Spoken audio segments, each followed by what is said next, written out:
Assalamualaikum warahmatullahi wabarakatuh. Salam sejahtera dan semoga kita dalam lindungan Allah Subhanahu wa taala.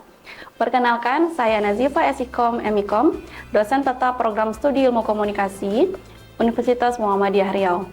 Saat ini saya dalam proses mengikuti sertifikasi dosen gelombang 1 yang diselenggarakan oleh Kemendikbudristek tahun 2025. Saya akan melakukan penyusunan dokumen pernyataan diri dosen dalam unjuk kerja Tridharma Perguruan Tinggi atau PDD UKT-PT. Pada kesempatan ini, saya akan memaparkan salah satu mata kuliah yang saya ampu, yaitu Komunikasi Massa. Mata kuliah Komunikasi Massa merupakan mata kuliah wajib pada semester ganjil tahun ajaran 2004-2005 dengan bobot 3 SKS, 1 SKS teori dan 2 SKS praktek. Adapun deskripsi mata kuliah Komunikasi Massa, yaitu mata kuliah ini membahas tentang konsep dasar komunikasi massa, teori-teori komunikasi massa, dan aplikasi komunikasi massa dalam berbagai konteks. Sebagai seorang dosen, saya mengerjakan Tridharma Perguruan Tinggi, salah satunya yaitu di bidang pengajaran. Untuk mendukung kegiatan pelajaran yang efektif dan menyeluruh, saya menggunakan pendekatan DIA, yaitu singkatan dari Delivery, Interaction, dan Assessment. Perkuliahan komunikasi massa diselenggarakan dengan pendekatan blended learning, yaitu perpaduan antara pembelajaran luring atau tatap muka langsung dan juga daring melalui platform e-learning resmi UMBRI, yaitu sikuli.umbri.ac.id. Mahasiswa dapat mengakses materi perkuliahan, mengunduh RPS, serta mengunggah tugas secara online. Sementara diskusi, interaktif, studi kasus, dan presentasi dilaksanakan secara langsung di kelas. Metode pembelajaran yang saya terapkan bersifat aktif, partisipatif, dan berbasis pada pengalaman nyata. Di antaranya adalah ceramah dan diskusi interaktif untuk membangun pemahaman konseptual mahasiswa terhadap teori komunikasi massa. Diskusi kelompok yang mendukung kolaborasi mahasiswa dalam menyelesaikan studi kasus nyata.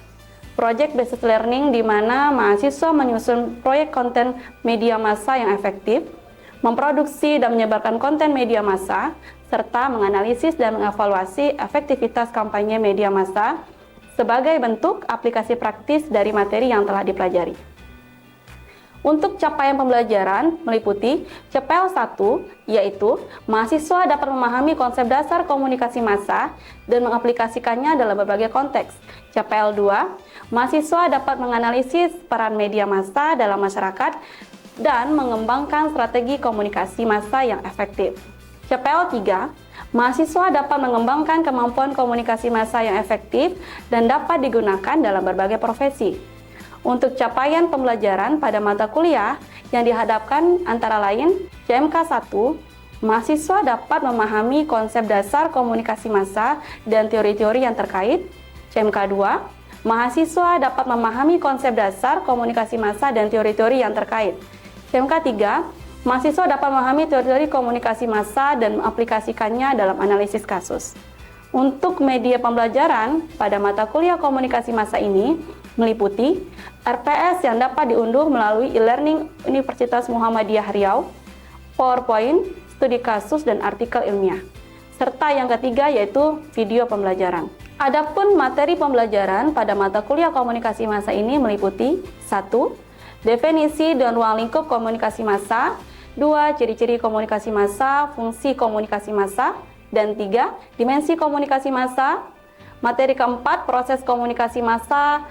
Kelima, bentuk dan model komunikasi massa.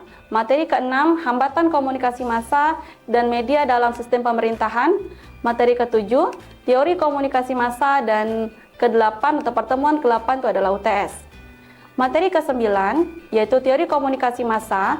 Materi ke-10, etika komunikasi massa. Materi ke-11, literasi media.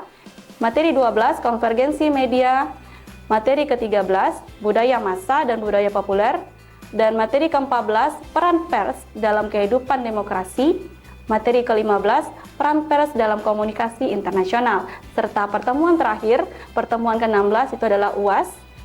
Dan penilaian dalam materi atau dalam mata kuliah komunikasi massa mencakup 5 komponen utama, yaitu ujian tengah semester atau UTS dengan bobot sebesar 30%, ujian akhir semester atau UAS dengan bobot 35%, tugas kelompok dan individu dengan bobot 20%, serta kehadiran dan keaktifan dalam kelas, baik secara verbal maupun dalam diskusi sebesar 15%.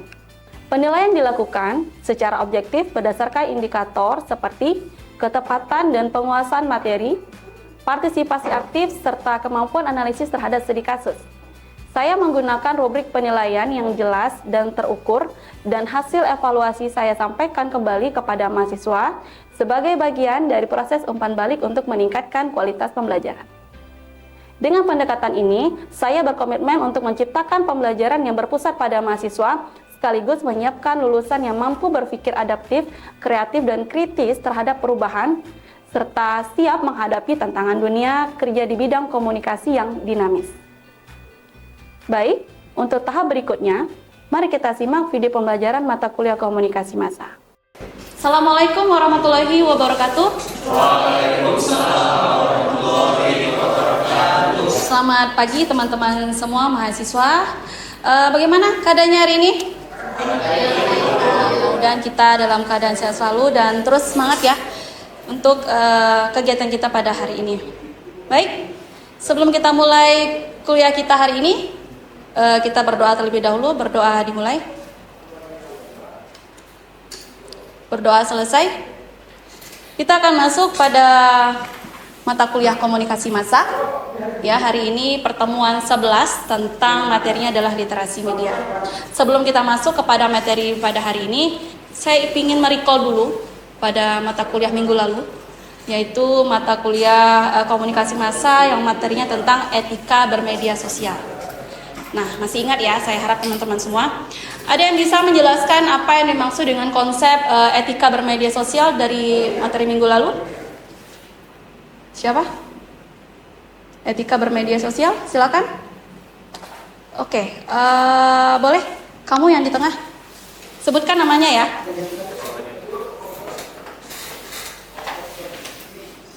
Saya Andi Rahmat. Boleh berdiri, Andi. Nama saya Andi Rahmat. Saya akan menjelaskan dari pengertian etika komunikasi massa. Etika komunikasi massa adalah serangkaian prinsip moral yang mengatur perilaku dan tindakan media massa dalam menyampaikan sebuah informasi kepada masyarakat dan memastikan informasi tersebut itu baik, benar, dan bertanggung jawab. Baik, terima kasih. Oke, berarti teman-teman semua sudah mulai paham ya untuk materi minggu lalu, dan saya pikir itu sudah baik untuk menyampaikan terkait dengan konsep etika komunikasi massa. Jadi hari ini kita sudah masuk materi kita ya tentang literasi media. Teman-teman sudah pernah mendengar konsep literasi media atau literasi, sudah pernah dengar? Sudah. Oke. Jadi literasi ini secara konsep menjelaskan bahwa kemampuan dasar seseorang dalam menulis, membaca, membuat informasi, men-share informasi. Nah, itu aja Bu? Enggak. Nah, secara menyeluruh atau secara lebih luas ya, literasi ini mencakup bagaimana seseorang itu melakukan evaluasi atau berpikir kritis terhadap informasi yang dia terima, sekaligus berkomunikasi dengan baik. Nah, anak komunikasi kalau dia bekerja atau magang, biasanya yang dia berikan atau yang dia sapa pertama kali adalah bentuk komunikasinya. Nah, komunikasi itu adalah bagian dari literasi. Jadi literasi yang baik tentunya didukung dengan komunikasi yang baik. Nah, kita masuk. Jadi sini ada konsep menjelaskan definisi literasi media menurut para ahli. Di sini adalah menurut Potter tahun 2005 menjelaskan bahwa literasi media itu adalah perspektif yang digunakan secara aktif. Jadi cara pandang orang yang secara aktif ya, si pengguna, untuk mengakses media, untuk menginterpretasikan pesan yang dihadapi. Bagaimana cara pandang orang itu ketika dia menggunakan dan menerima informasi. Nah, mulai dia menganalisis nantinya, mengevaluasi. Nah, itu yang akan kita bahas nantinya di literasi media. Kemampuan memahami dan menganalisis media seperti apa? Yaitu adalah kemampuan membaca kata dan membaca dunia. Ya, artinya kalian juga harus paham membaca itu dan membaca baik. Ya, jadi kalau membaca tidak hanya sekedar membaca, tapi membaca sekaligus memahami. Kemudian kemampuan mengakses dan mengevaluasi konten media. Jadi ada orang yang dia bisa mengakses, cuman dia nggak bisa menggunakan atau memakai media dengan baik. itu salah satunya. Kemudian komponen literasi media ada 5. Kemampuan mengakses apa aja Bu? Mengenali berbagai jenis media. Dia tahu media sosial itu seperti apa saja. Atau new media. Ada Instagram, ada apa lagi? Ada TikTok, Facebook, dan Thread. Main Thread nggak? Main lah. Bisa kalau udah connect ke sana pasti main Thread ya. Kemudian mengenali berbagai jenis media, sudah memahami cara menggunakan platform media. Jadi kalau kita sudah punya media sosial, bahkan kadang kalau mahasiswa nggak hanya satu ya, punya 2. Jadi Anda kalau sudah punya media sosial, tentunya harus tahu regulasi atau aturan-aturan di dalam media tersebut. Jadi nggak bisa main upload kok nggak bisa terdengar ya musiknya. Perasaan tadi pada saat edit saya pakai musik kok ini ketika upload nggak punya. Nah itu kita harus punya dan paham aturan dan regulasinya. Kemudian ada kemampuan menganalisis. Apa yang dianalisis? Analisis sumber informasi. Bangun tidur, buka handphone, cek siapa nih yang terbaru, informasi terbaru. Lihatlah ada informasi. Nah lihat bagaimana kita informasi tersebut disebarkan. Siapa sumbernya? Seperti apa informasi yang dibuat. Kemudian ada kemampuan mengevaluasi. Setelah itu ada menciptakan atau kemampuan menciptakan. Apa yang diciptakan? Konten media. Jadi kalau konten media itu seperti apa kita membuat, dan harus tahu juga seperti yang saya jelaskan tadi regulasi. Jadi konten seperti apa yang memang diterima di dalam media sosial tersebut tanpa ada menyinggung unsur sara. Nah, terakhir saya sebutkan tadi kemampuan berkomunikasi, itu bagian dari literasi media. Berbagi informasi secara bertanggung jawab. Jadi jangan pernah menyampaikan informasi tanpa kredibilitas atau informasi yang jelas. Main-main langsung share aja. Ya, itu bahaya. Jadi kalian harus tahu namanya undang-undang ITE yang ada di media sosial. Pak, kita lanjut? Oke. Kemudian jenis-jenis literasi media ada 4. Literasi media cetak, itu pasti memahami konten yang ada di media cetak. Apa saja? Majalah. Oke, udah pintar mahasiswanya. Literasi media digital, kemampuan mengakses informasi secara online, mengevaluasi kredibilitas situs web. Bu, boleh nggak Bu kita buat sumber skripsi itu dari Kaskus? Boleh nggak? Nggak boleh. Kenapa Bu? Apalagi dari web. Kenapa? Web itu atau blogspot, setiap orang itu bebas untuk membuat data atau membuat pendapat dia di situ, menyampaikan pendapat dia tulis. Kenapa nggak boleh Bu? Ya karena itu tidak, informasinya belum tentu ilmiah dan belum tentu pertanggungjawabannya diakui.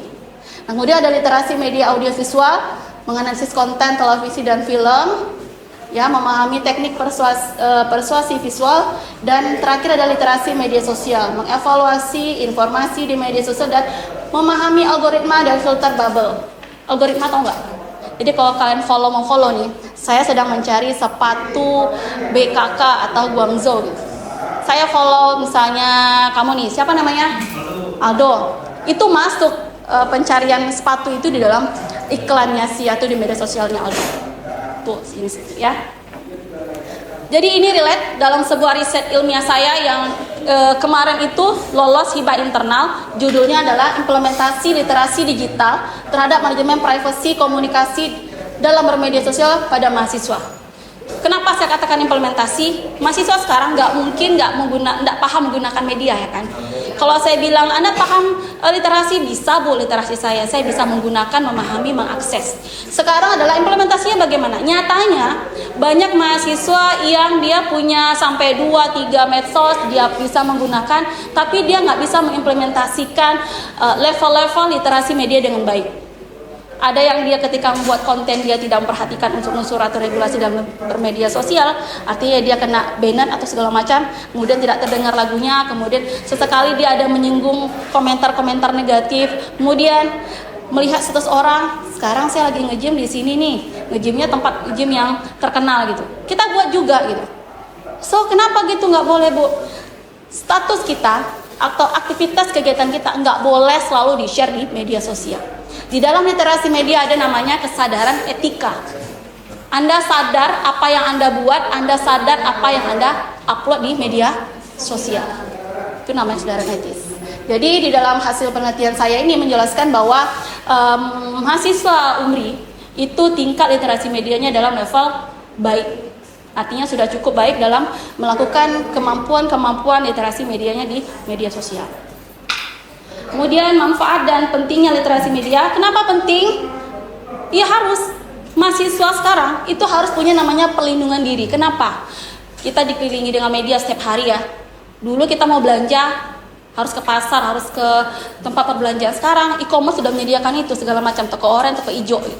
Jadi Anda harus perhatikan bagaimana dia memberikan informasi barang, bagaimana orang itu memberikan nomor rekening. Kadang bisa salah nih, kita mau belanja online, sementara sudah ada di deskripsi bionya, tapi ada komen cepat dengan saya rekening sekian. Orang kalau nggak punya literasi baik, dia akan klik itu, mau cepat nih, fast respon dia, saya kirim. Nah, perhatikan itu karena untuk menghindari penipuan online. Kemudian yang kedua adalah berpikir kritis, menganalisis konten secara objektif, kemudian mempertanyakan sumber informasi. Mahasiswa harus jangan pernah langsung men-share tanpa mengetahui sumbernya, kredibilitas sumbernya. Kemudian ada optimalisasi media, manfaatkan media pendidikan. Saya bilang tadi, manfaatkan media-media akses jurnal online yang memang kredibilitasnya diupload. ResearchGate, apalagi Scopus dan sejenisnya itu harus paham. Kemudian menjaga kearifan lokal. Tetap harus memperhatikan mana yang boleh dan tidak boleh untuk dilakukan liput media atau men-shoot atau mengambil sebuah video dalam sebuah daerah gitu. Oke, sebelum kita masuk kesimpulan, di sini ada pertanyaan. Oke, boleh di situ paling belakang sebutkan nama, silakan berdiri ya. Assalamualaikum warahmatullahi wabarakatuh. Waalaikumsalam warahmatullahi wabarakatuh. Perkenalkan, nama saya Aferi Gusti Arianda. Saya ingin bertanya Bu, tentunya sebagai mahasiswa kita diminta bijak dalam memainkan media sosial. Pertanyaan saya yaitu apa resiko etika yang mungkin timbul jika seseorang tidak memiliki literasi media yang memadai dalam membuat dan menyebarkan konten digital? Nah, bagus pertanyaannya. Ada yang bisa menjawab teman-teman? Nah, coba kita jelaskan sedikit. Apa resikonya kalau orang yang nggak punya literasi media yang baik? Coba. Jadi dia main apa? Main share berita hoax, apalagi ujar kebencian habis-habisan, apalagi menyebarkan konten yang menyesatkan atau informasi yang menyesatkan. Itu yang namanya melanggar pelanggaran privasi, menyebarkan data informasi pribadi orang tanpa izin. Itu larinya kemana? Larinya saya bilang tadi, kesadaran etis. Anda harusnya kalau seorang mahasiswa atau masyarakat yang memang sudah paham itu apa itu literasi media, dia punya kesadaran apa yang dia share. Oh, saya share punya orang nih yang nggak benar nih, nggak mungkin saya share. Oh, saya sudah mengupload kehidupan pribadi saya yang terlalu besar-besaran. Pagi saya ngapain, siang saya ngapain, sore saya ngapain. Hangout pun saya posting di mana, misalnya di tempat-tempat yang memang keren gitu kan. Nah, itu diperhatikan, resikonya seperti itu. Itu namanya punya literasi yang rendah. Oke? Jadi untuk saya bisa melihat sejauh apa pemahaman kalian tentang materi saya berikan pertanyaan. Siapa yang bisa menjawab? Sebutkan atau jelaskan 3 kebiasaan seseorang ya yang memiliki atau yang mencerminkan literasi media yang baik. Silakan, siapa yang menjawab? Boleh Mbak yang di depan? Perkenalkan diri, berdiri ya. Perkenalkan, nama saya Viola Dinasita. Saya akan menjawab pertanyaan dari Ibu, yaitu kalau ciri-ciri yang biasanya sehari-hari kita mencerminkan seseorang yang memiliki literasi media yang baik. Itu yang pertama, kita tidak langsung percaya akan suatu informasi yang belum tentu jelas kebenarannya. Dan yang kedua, kita bisa menggunakan berbagai sumber data untuk mengecek apakah info itu valid atau tidak. Dan yang terakhir itu bisa berperilaku sopan atau beretika dalam bersosial. Oke. Sekian dari saya, terima kasih. Oke, tepuk tangan.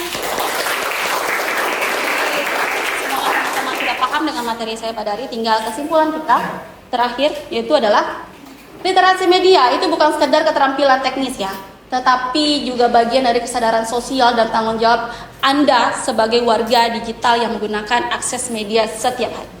Oke? Thank you, sudah paham semua?